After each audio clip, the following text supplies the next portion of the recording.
नमस्कार दोस्तों, आपका स्वागत है इस बड़े से चैनल पर। आज की क्लास में मैं आपको पढ़ाने जा रहा हूँ क्लास 10th का केमिकल रिएक्शन एंड इक्वेशन के चैप्टर, जो कि भाई साहब केमिस्ट्री का सबसे पहला चैप्टर है और आज हम स्टार्ट करने वाले हैं। इससे पहले आपने बेसिक वीडियो नहीं देख लिया तो जा करके देखिए, भाई साहब वीडियो डाला हुआ है, लिंक डिस्क्रिप्शन में जा करके देख सकते हैं आप वहाँ। और नहीं तो भाई साहब पूरा बेसिक केमिस्ट्री का प्लेलिस्ट तैयार किया, आप जा करके देख सकते हैं चैनल पर। और नहीं तो फिर छोड़ दीजिए, जाइए। अब आ जाइए हमारे चैप्टर पर।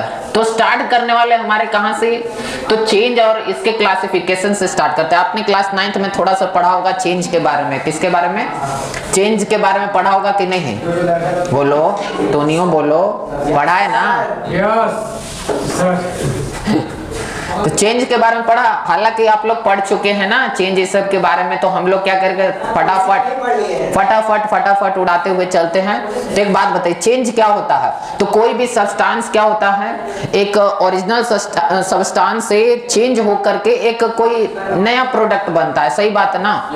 लेकिन उस नया प्रोडक्ट में हम ये हमेशा थोड़ी ना कह सकते हैं कि हमेशा नया ही प्रोडक्ट बनेगा। हम हो सकता है कि एक पेज को फाड़ दे और बोल दे कि बताओ क्या ये नया प्रोडक्ट बनेगा? नहीं, वो तो पेज ही कहलाएगा ना। लेकिन हाँ, एक काम करो, दूध को फाड़ दो। एक पेज को फाड़ना और दूध को फाड़ना दोनों में अंतर है कि नहीं? पेज को फाड़े तो पेज ही रहेगा, सही बात ना?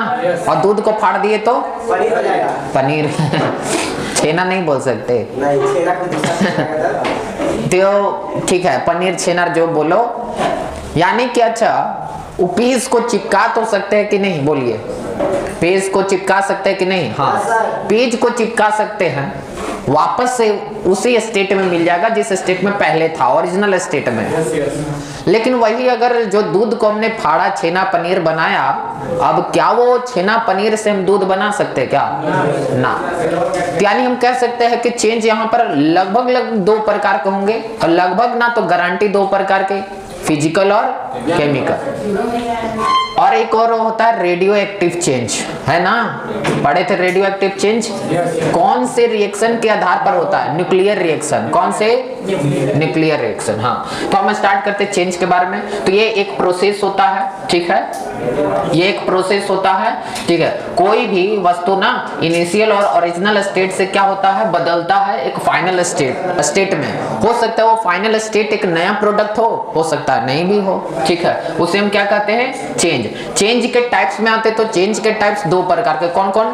फिजिकल चेंज और केमिकल चेंज। फिजिकल चेंज में क्या होता है? फिजिकल रिएक्शन होता है। क्या होता है? Physical reaction. और इसमें ना कोई चेंज आता है क्या केमिकल कंपोजिशन में? अभी तुरंत बताया ना कि पेज को फाड़ दिए, तो क्या कोई ज्यादा केमिकल चेंज हो पाया इसमें? फिजिकली में, बट हाँ थोड़ा सा चेंज आएगा। जो पहले जिसका लेंथ इतना बड़ा होगा, उस पेज को टुकड़ा करने पर लेंथ छोटा छोटा होगा कि नहीं? वो पीस कहलाएगा कि नहीं? हाँ, तो उसके फिजिकल स्टेट में तो चेंज आ जाएगा। मतलब देखिए, फिजिकल प्रॉपर्टीज में चेंज आएगा, लेकिन एटॉमिक लेवल पे कोई चेंज उतना खास नहीं आएगा, ठीक है? जिससे वो बना होगा। जैसे देख लीजिए, शेप में चेंज आएगा क्या?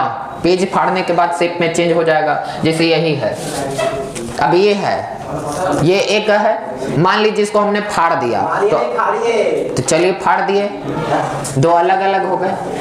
या फिर एक ऐसा है, इसको फाड़ दिए मतलब मोड़ दिए, तो ये एक छोटा शेप बना कि नहीं? पहले इतना बड़ा, लाओ तो ही फाड़ते। हाँ, चिड़िया फाड़ी। ये है एक पेज, वाह नाइस। पता नहीं किस शेप को, चलो इसको क्या बोल दे ना, ये कुछ लग रहा है राइट एंगल ट्रायंगल, ठीक है ना? कोई बात नहीं, इसको यहीं से फाड़ देते। ले राइट एंगल ट्रायंगल अब क्या बन गया? रेक्टेंगल बन गया। क्या बन गया? ये क्या? ये छोटा राइट एंगल ट्रायंगल ना, इसको ट्रेपेजियम बोलेंगे। तो कुछ भी बन गया, शेप में कुछ भी बन सकता है। क्या ये रिवर्सिबल चेंज होता है? हाँ, दोबारा से इसको चिपका दो, आयरन ओरन मार दो, हो जाएगा सब, तो फिर से बन जाएगा। एग्जाम्पल में याद रखना, melting of ice. Melting of ice का पिघलना फिजिकल, मेल्टिंग ऑफ वैक्स और बर्निंग ऑफ कैंडल, बार बार बोल रहे हैं, याद रहेगा। मेल्टिंग ऑफ वैक्स, मोम का पिघलना फिजिकल चेंज, और कैंडल का जलना, हाँ। Cutting of paper, burning of paper, जहां बर्निंग आएगा वहां लगाना केमिकल चेंज। समझ में आया? केमिकल चेंज केमिकल रिएक्शन होगा, इसके फिजिकल प्रॉपर्टीज में चेंज आएंगे, ऑफ कोर्स चेंज आएंगे। भाई तुमने अच्छा एक बात बताओ, 5 लीटर दूध लिया, 5 लीटर दूध से घी बनाया, तो क्या 5 लीटर घी बनेगा? चेंज होगा ना? नहीं तो रामदेव बाबा नियर जितना बनाए उतना ही हमको मिलेगा। हाँ, 5 लीटर दूध है तो हमारा घी कितना मिलेगा? 5 लीटर। हमारा इतना शुद्ध होता है, शुद्ध शुद्ध कैसे मिलेगा? 5 लीटर दूध में 5 लीटर घी। वाह। अच्छा, शेप में चेंज हो जाएगा, साइज में, फिजिकल स्टेट में भी चेंज आएंगे। क्या ये इरिवर्सिबल चेंज होगा? हाँ बिल्कुल होगा। वही एग्जांपल, पनीर बना दिया, पनीर से दूध बना है, दूध से तो बहुत सारा प्रोडक्ट बनता है। चॉकलेट खाते हैं ना, चॉकलेट डेयरी प्रोडक्ट्स वाला, तो चॉकलेट, अब वो चॉकलेट, चलो अब इससे दूध बना, पेड़ा बना, पेड़ा, उससे अब दूध बनाओ, जाओ, नहीं बनेगा। तो ये सब क्या हो जाएंगे? रस्टिंग ऑफ आयरन, आयरन में जंग लगना, ये भी क्या कहलाएगा? Chemical change.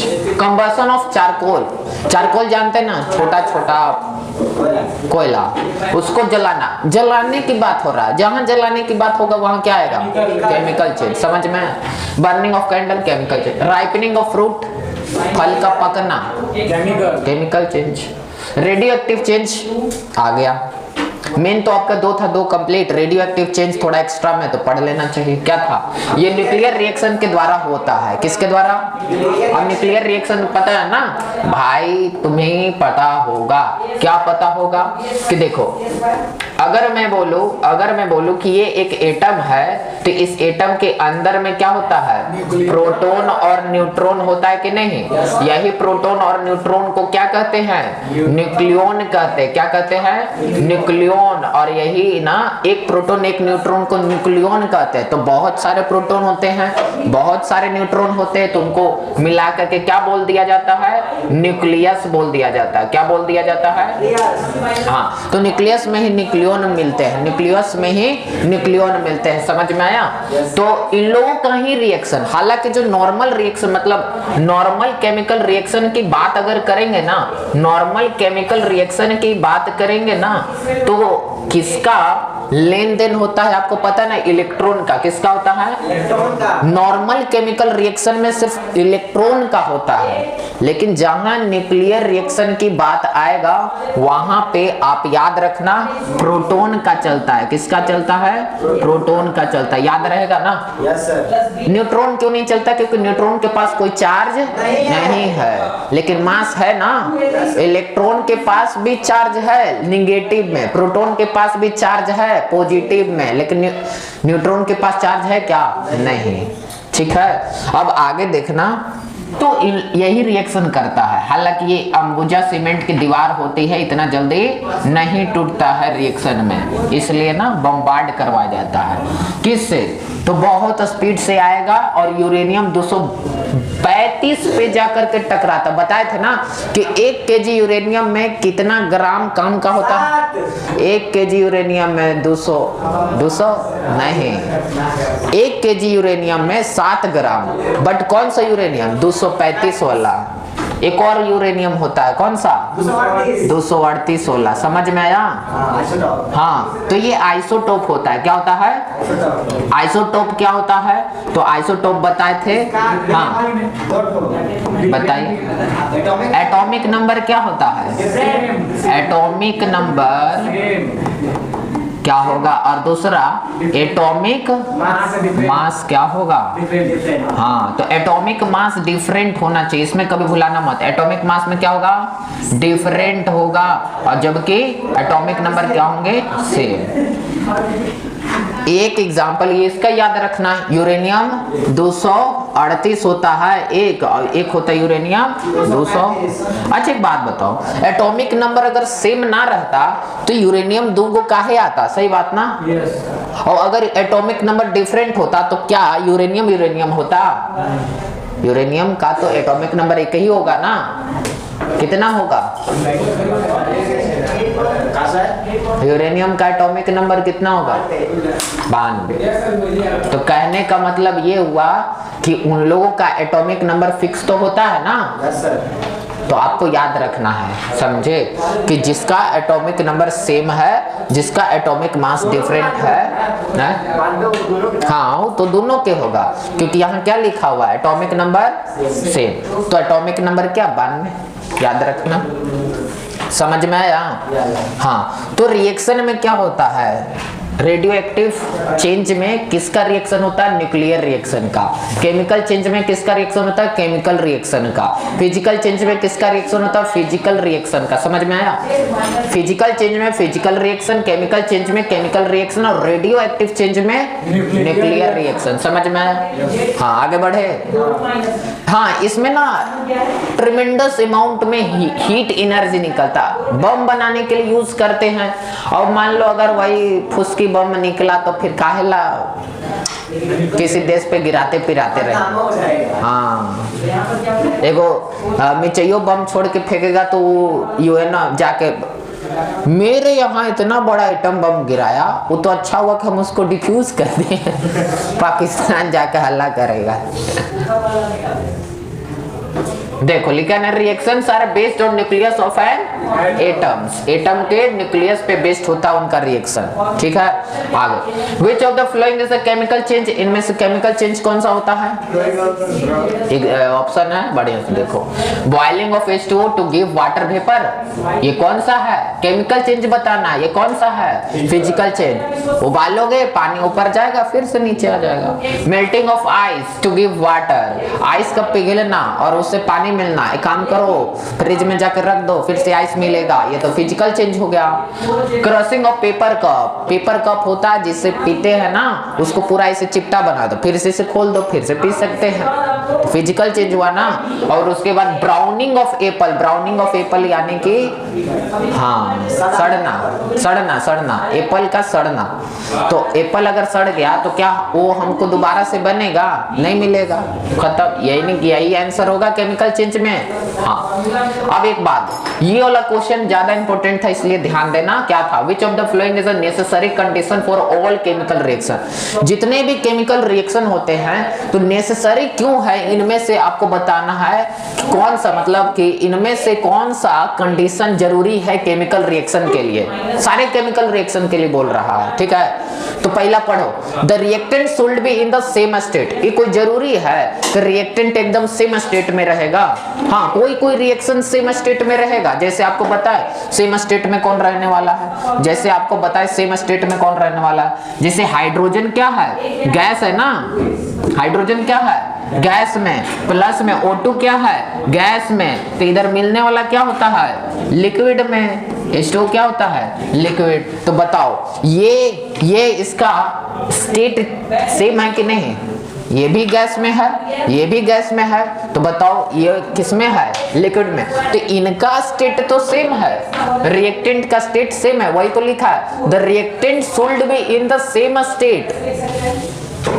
तो यहां पर तो सेम है, लेकिन अभी ठहरो, अभी कहां? नेक्स्ट वाला देखो, नेक्स्ट वाला में हम लेते हैं, जैसे देखो सोडियम है, याद करो सोडियम क्या? मेटल ना, तो ये तो सॉलिड फॉर्म में होगा, और ये ना रिएक्ट करता है किससे? H2O से। तो H2O एक्वस में होता है, यानी लिक्विड बोलो या फिर एक्वस बोलो, बताए थे ना। AQ से क्या होता है? एक्वस या लिक्विड बोलो। तो सोडियम क्या, और इधर क्या बनता है? NaOH बनता है, NaOH प्लस में हाइड्रोजन गैस बन के उड़ता है। तो एक बात बताओ, उधर छोड़ो, हमको रिएक्टेंट से मतलब है। रिएक्टेंट में इधर सोडियम क्या है? सॉलिड, और उधर वाटर क्या है? लिक्विड, यानी एक्वस फॉर्म में। तो एक बात बताओ, ये गड़बड़ हो गया कि नहीं?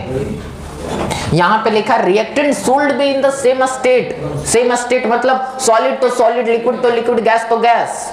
लेकिन बताओ ये वाला रिएक्शन में ये सॉलिड और ये क्या है? ऑक्सीजन ना, हाइड्रोजन ऑक्सीजन। अरे यहाँ बोल रहा है सब में ना चाहिए, ऑल केमिकल रिएक्शन में चाहिए। वो तो मेरे को बताइए दिए कि दोनों सेम रहेगा, गैस गैस रहेगा, लेकिन अब बताओ ये वाला में होगा, तो इसका मतलब ये तो नहीं ना है। क्योंकि यहाँ क्या बोल रहा है, ऑल केमिकल रिएक्शन, सारे केमिकल रिएक्शन के लिए नेसेसरी कंडीशन चाहिए। नेसेसरी जानते हैं ना, एकदम जरूरी, तो ये तो नहीं ना होगा। अब आ जाओ दूसरा वाला में। दूसरा वाला में क्या हो सकता है, दूसरा वाला में क्या दिया है, देखो, energy should be supplied to the reactant. क्या हर बार हम ही एनर्जी देंगे?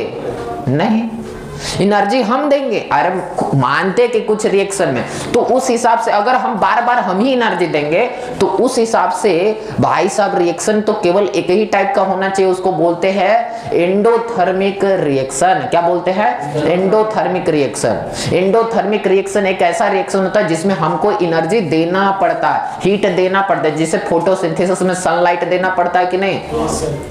तो बताओ उसमें हम उसको एंडोथर्मिक बोलेंगे कि एक्सोथर्मिक बोलेंगे? एंडोथर्मिक ना, समझ में आया?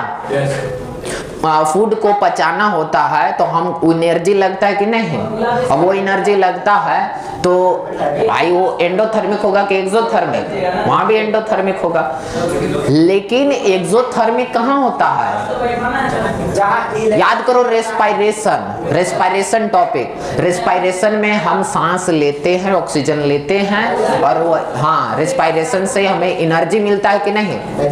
हाँ, तो रेस्पायरेशन से एनर्जी मिलता है ना, तो उसको हम क्या बोलते हैं? एक्सोथर्मिक ना। अब ये एक बात बताओ, सोडियम एक खतरनाक एलिमेंट है कि नहीं? और इसको हम पानी में डालेंगे तो क्या बम बारूद उड़ेगा कि नहीं? पूरा विस्फोट होगा कि नहीं? और जब विस्फोट होगा तो एनर्जी भी निकलेगा, हीट एनर्जी। तो उसको हीट एनर्जी निकल रहा है ना कि हम जाकर माचिस मार रहे हैं ना, हम बस पानी लिए एक गिलास, ओकरा में डाल दिए थोड़ा सा सोडियम, और जैसे डाले ना बूम से उड़ गया। तो वो उड़ा कैसे? यानी हीट निकला, एनर्जी निकला, हम तो देने नहीं गए एनर्जी, फिर भी वो निकला। इसका मतलब क्या हो गया? इसका मतलब हो गया कि हीट एनर्जी वो अपने से दे रहा है, और जब कोई भी रिएक्शन में हीट एनर्जी अपने से देता है उसको क्या बोलते हैं? एक्सोथर्मिक। तो ये भी गड़बड़ ना हो गया? ये तो गड़बड़ हो गया ना, गलती हो गया ना, कि हम काहे हर समय हम ही सप्लाई करेंगे? नहीं, कुछ ऐसे भी रिएक्शन होते हैं जो खुद से भी दे सकते हैं, जैसे कभी बताया ना सोडियम वाला। समझ में आया? तो ये भी सुटेबल नहीं है। फिर आ जाओ तीसरा में, the reactant should be at the same temperature ना, ये भी सही नहीं है। हमेशा रिएक्टेंट सेम टेम्परेचर पे रहेगा। लास्ट ऑप्शन बचेगा, तीनों गलती तो एक सही होगा ना। लेकिन चलो चौथा भी देख लेते हैं, there should be physical contact between the reactant. Physical contact समझते हैं ना, जैसे इसको फिजिकल टच किए हैं तभी तो इसको हम पकड़े हुए हैं। अगर हम इसको टच ना किए होते तो क्या ये मेरे हाथों में होता ना, ये यहाँ रहता। अब इसमें हम टच नहीं करेंगे तो आएगा क्या? नहीं आएगा। तो हम इसको पकड़े हुए हैं, तो फिजिकल कांटेक्ट है किसके बीच में? रिएक्टेंट के बीच में। देखना ये वाला को हम बताते हैं, ध्यान पूर्वक समझना। जैसे एक बताते हैं न्यूट्रलाइजेशन रिएक्शन में। अच्छा एक बात बताओ, एसिड जो होता है वो बेस से रिएक्ट करके क्या बनाता है? साल्ट बनाता है, और प्लस में वाटर बनाता है। इसका बेस्ट एग्जांपल कोई बताएगा? इसका बेस्ट एग्जांपल, एसिड में हम HCl ले ले, और प्लस में बेस में NaOH ले ले, और इधर साल्ट क्या बनेगा वो तो तुम बताओगे ना। तो देखो इसका बॉन्ड टूटेगा और H+ होगा, Cl पे माइनस होगा। याद रखना, पहले बॉन्ड टूटता है रिएक्शन में। पहले बॉन्ड क्या होता है? रिएक्शन में पहले बॉन्ड क्या होता है? रिएक्शन में पहले बॉन्ड टूटेगा। जैसे इसका बॉन्ड टूटा तो Cl पे माइनस OH पे। सर आपको कैसे पता चला कि Cl पे माइनस OH पे प्लस? क्योंकि अरहेनियस वाला याद करो, अरहेनियस बताया था कि कोई भी एसिड को पानी में डालोगे तो H+ आयन देगा, और बाकी क्या होगा? दूसरा। तो जब H+ होगा तो ऑफ कोर्स है, ऑब्वियसली है कि Cl पे क्या होगा? माइनस होगा। समझ में आया? अच्छा सोडियम वाला भी ऐसे टूटेगा। सर आपको कैसे पता कि यहीं से टूटेगा? क्योंकि हमको पता है कि सोडियम एक एलिमेंट है, OH क्या है? आयन है। और ये भी पता है बेस वाला अरहेनियस की थ्योरी से। क्या पता है कि अरहेनियस की थ्योरी, कोई भी बेस को पानी में डाल दो तो OH- देगा। क्या देगा? OH-। अब OH पे माइनस होगा तो Na पे। समझ में आया? अब बताओ, इतना तो तुम्हें पता है कि प्लस वाला किधर जाएगा, प्लस वाला किधर जाएगा, माइनस की तरफ। तो एक बात बताओ, सोडियम प्लस है तो किसके तरफ जाएगा, क्लोरीन के तरफ ना, Cl माइनस। और H जो है प्लस में है, ये किसके तरफ जाएगा, OH माइनस की तरफ। तो दो गो हाइड्रोजन मिल के और एक ऑक्सीजन मिल के H2O बनेगा, बोलो। और Na प्लस और Cl मिल के क्या बना लेगा, NaCl। NaCl क्या होता है, नमक होता है। और एक गो हाइड्रोजन और ये हाइड्रोजन मिलके दो गो हाइड्रोजन और एक गो ऑक्सीजन, समझ में आ गया। तो एक बात बताओ, पहले बॉन्ड टूटा तो क्या इनके बीच में फिजिकल कांटेक्ट बना, फिजिकल कांटेक्ट इन लोगों के बीच में बना, हाँ बना। तो क्या ये हर रिएक्शन में होता है, तो बिल्कुल हर रिएक्शन में होता है। तो इसका मतलब कि ये वाला सही होगा, बोलो यस और नो। चलो आगे बढ़े। अब आ रहा है question, what is a chemical reaction, what is a chemical reaction. तो केमिकल रिएक्शन एक प्रोसेस है। केमिकल रिएक्शन क्या है, एक प्रोसेस है। केमिकल रिएक्शन एक प्रोसेस है जिसमें ना ट्रांसफॉर्म करता है वन और more substance into new substance. अब इससे हम आपको समझाते हैं, देखो। जैसे हाइड्रोजन एक गैस है, ठीक है ना, और ऑक्सीजन भी क्या है, एक गैस। इन लोग मिल करके ना H2O बना ला, ठीक है। और ये ना लिक्विड यानी एक्वस होता है। जरा बताना, हाइड्रोजन और ऑक्सीजन ये तो रिएक्टेंट होता है, क्या होता है, इधर साइड को क्या बोलते हैं, रिएक्टेंट बोलते हैं। इधर साइड को यानी लेफ्ट साइड को रिएक्टेंट बोलते हैं और राइट साइड को क्या बोलते हैं, प्रोडक्ट बोलते हैं। कोई दिक्कत नहीं। तो जरा इतना बताना कि हाइड्रोजन गैस और ऑक्सीजन गैस आग लगाने का काम करता है, यानी कि सपोर्टर ऑफ कंबशन। एकदम best supporter of combustion oxygen और हाइड्रोजन है कि नहीं। लेकिन जरा बताना कि पानी जो है वो सपोर्टर ऑफ कंबशन है, आग लगाता है नहीं, आग बुझाने का काम करता है। यानी कि हम कह सकते हैं कि रिएक्टेंट साइड में कुछ भी हो, खतरनाक से खतरनाक चीज हो, प्रोडक्ट में कुछ और बनेगा। समझ में आया, यही नया सब्सटेंस है। आगे तो यहां तक क्लियर हुआ कि नहीं। यही बात लिखा कि during chemical reaction new substance with new properties are form. तो इन लोगों का प्रॉपर्टीज अलग है, आग लगाने का, इसका प्रॉपर्टीज कैसा है, आग बुझाने का। समझ में आया। आगे रिएक्टेंट क्या होता है, तीर के पहले वाला। चलिए रिएक्टेंट वाला भी थोड़ा सा करते हैं, वही वाला है। जैसे देखो, iron reacts with oxygen gas to form iron oxide. Iron Fe, ठीक है ना, और ऑक्सीजन रिएक्ट करेगा तो क्या बनेगा,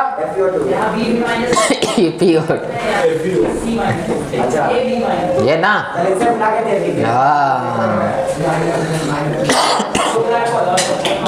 चलिए आगे देखिए, इधर साइड को क्या बोलते हैं, रिएक्टेंट बोलेंगे, और इधर साइड को क्या बोलेंगे, प्रोडक्ट बोलेंगे।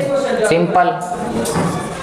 तो जो तीर के पहले वाला, हाँ तो मार रही हूँ बाबा, तीर के पहले वाला कुछ और तीर के बाद वाला कुछ, बस ये रिएक्शन में भाग करता है, मतलब इन लोग रिएक्शन करेगा और ये उन रिएक्शन का प्रोडक्ट बनेगा। समझ में आया। तो इन दोनों का होता है मिलन और इसलिए इधर बनता है। हाँ, देखो लेकिन कहीं कहीं 3-4 गो रहता है।